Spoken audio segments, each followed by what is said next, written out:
పర్వతం బద్దలైనట్టు, భూకంపం పుట్టినట్టు, పెను తుఫాన్ తీరాన్ని తాకినట్టు తెలంగాణ ఉద్యమ శిఖరం సిగమూగింది ఆనాడు. ముక్కోటి గొంతులు ఒక్కటై, 4 దిక్కులు ఏకమై, ఊరు వాడ ఉర్రూతలూగింది ఆ దీక్ష సందర్భంగా. పల్లెలు పట్టణాలు పరవళ్ళు దొక్కినాయి. ఉద్యమ కెరటాలై ఎగిసిపడినాయి మన యూనివర్సిటీలు, మన విద్యార్థి బృందాలు.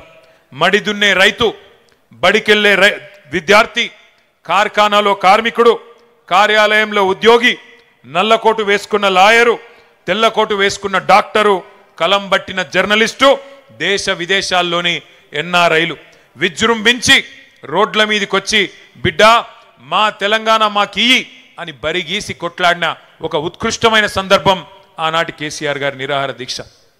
ఒక బక్కపల్చని యోధుడు ఉక్కు సంకల్పంతో ఒక మహా ఋషిలా తపస్సు చేస్తూ ఎవ్వరి మాట వినకుండా మరణ మంచుల్లోకి పోతుంటే అగ్నిగుండమై బగబగ మండింది తెలంగాణ ఆనాడు.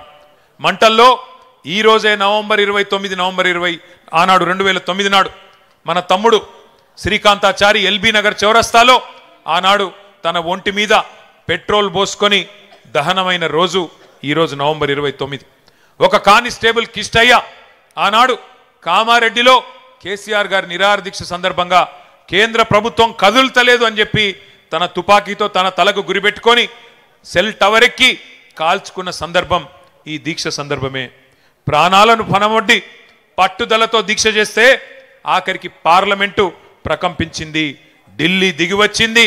డిసెంబర్ 9 అర్ధరాత్రి నాడు తెలంగాణకు అర్ధరాత్రి స్వాతంత్రం సిద్ధించిన మాట ఒక్కసారి గుర్తు చేసుకోమని చెప్పి నేను గుర్తు చేస్తా ఉన్నా.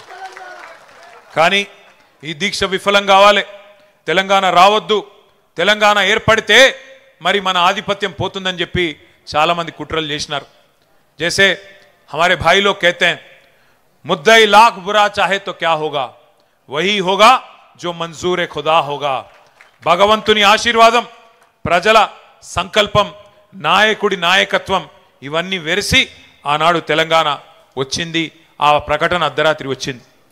హస్తినలో చిదంబరం గారు ఆనాడు అర్ధరాత్రి పూట తెలంగాణ స్టేట్మెంట్ చదువుతుంటే ఇప్పుడే మా వానక్క చెప్తున్నది, ఉద్వేగంతో ఉప్పొంగిపోయింది ప్రతి తెలంగాణ గుండె. నట్టనడి రాత్రిలో పులకించిపోయింది ఈ నేల.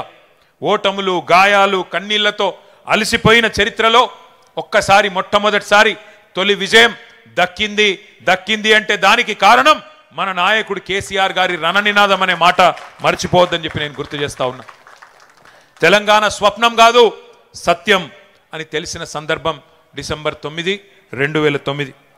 జాతిపిత మహాత్మా గాంధీ గారి సత్యాగ్రహాన్ని మనం చూడలేదు, కానీ మహాత్ముని బాటలో ఆమరణ దీక్షనే ఆయుధంగా వాడి స్వతంత్ర భారతంలో సంచలన విజయాన్ని సాధించిన సత్యాగ్రహి మన నాయకుడు కేసీఆర్ గారి నాయకత్వాన్ని కల్లారా చూసే అదృష్టం మనకు దక్కింది. కానీ ఒక్క రోజులో రాలేదు ఈ సునామీ, అకస్మాత్తుగా బద్దలు కాలేదు అగ్నిపర్వతం. కేసీఆర్ గారు ఎప్పుడెత్తుకున్నారు తెలంగాణ జెండా, ఏ సందర్భంలో బిగించినారు పిడికిలి గుర్తు తెచ్చుకోండి. చుట్టూ చిమ్మ చీకట్లు, ఆవిరైపోయిన ఆశలు, ఎటు చూసినా నిరాశ నిస్పృహలు. అట్లాంటి పరిస్థితుల్లో ఒక భయం, ఒక అపనమ్మకం, ఒక అవిశ్వాసం, తెలంగాణ అన్న పదాన్నే నిషేధించిన క్రూర నిర్బంధ కాలం. నమ్మేవాళ్ళు లేరు, వెంట నడిచి వచ్చేవాళ్ళు లేరు. కానీ అయినా మొక్కవోని ధైర్యంతో 2001 27 ఏప్రిల్ నాడు జలదృశ్యం పెద్దలు కొండా లక్ష్మణ్ బాపూజీ గారు ఆశ్రయం ఇస్తే దండి గుండెతో, మొండి ధైర్యంతో జెండా ఎగరేసి ఆ రోజు గులాబీ జెండాను తెలంగాణకు పరిచయం చేసిన మొండి నాయకుడు, జగమొండి నాయకుడు కేసీఆర్ గారు. అప్పుడెప్పుడో మహానుభావుడు